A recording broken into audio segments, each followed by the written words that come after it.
block in these larger masses. And this is kind of scary to do because I'm not having any reference of anything else to go by. So it's going to feel like I'm a little bug just crawling around the surface and just hoping that I'm getting the relative proportions correct. But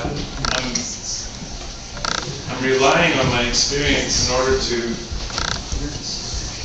help me approximate my destination.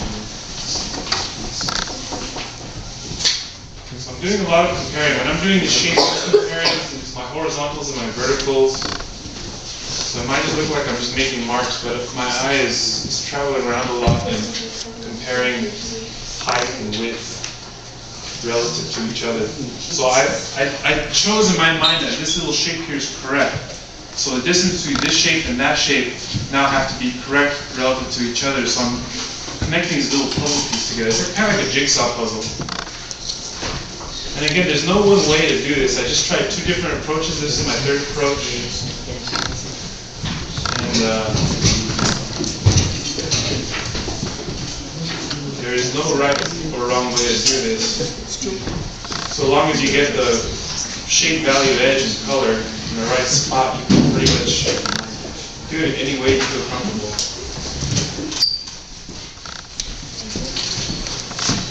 Although I will say that when I do teach a very structured approach to drawing and painting, and that's only to isolate each principle, isolate shape, value, edge, and color.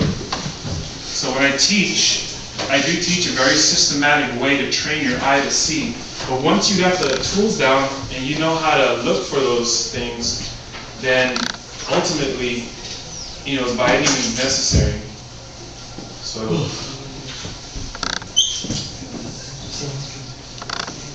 there are no real rules, but there are principles which are principles of nature. And now, of course, this is relative to what you would call representational art, in the sense that we're representing something in the physical world that is observed through our senses. In this case, it's sight.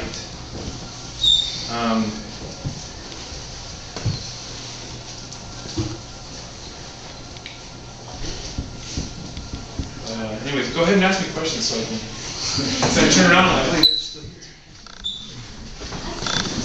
Can you sing to us? What would you like me to sing? Something beautiful. Something beautiful.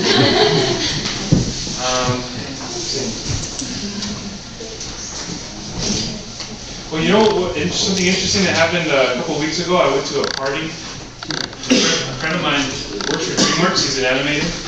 I haven't seen him in 7 years or something. So anyways, he has this party at his house. There's a bunch of artists, there's DJs, and I'm doing live painting, and I showed a bunch of my artwork. And I heard the MCs, the raps were kind of weak. I was like, man, this guy's barely even rhyming. And I asked my buddy, I'm like, hey, is this like open mic or what's going on? He's like, yeah, man, you wanna jump on the mic? You wanna spit some lyrics? What did he say? Can you spit? I'm like, I don't know if I can spit, but I can freestyle. So you can make it rhyme. Well, I can make it rhyme. And he's like, DJ right now. I'm like, no, let me finish the painting.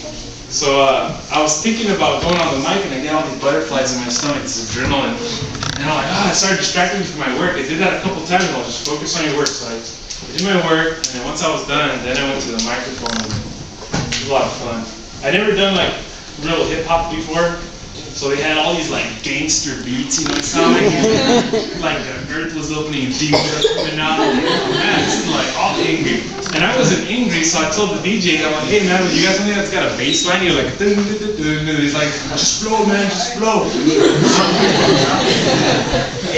So I started flowing, and they saw that I could rhyme. I'm like, oh okay, this guy can rhyme. And then after a couple of verses, I went back to the DJ. I'm like, hey, man, give me a bass line. And then he gave me something that was just really simple, kind of chill. It wasn't this death killer, evil demon stuff. And so I'm like, oh, cool. I felt like I could paint now. So anyways, I have no idea what I said. I wish I would have recorded it because stuff like that is spontaneous, but it was a lot of fun. started rapping about life on Earth, the human being, and sending robots, planets, and stars. And it's believable.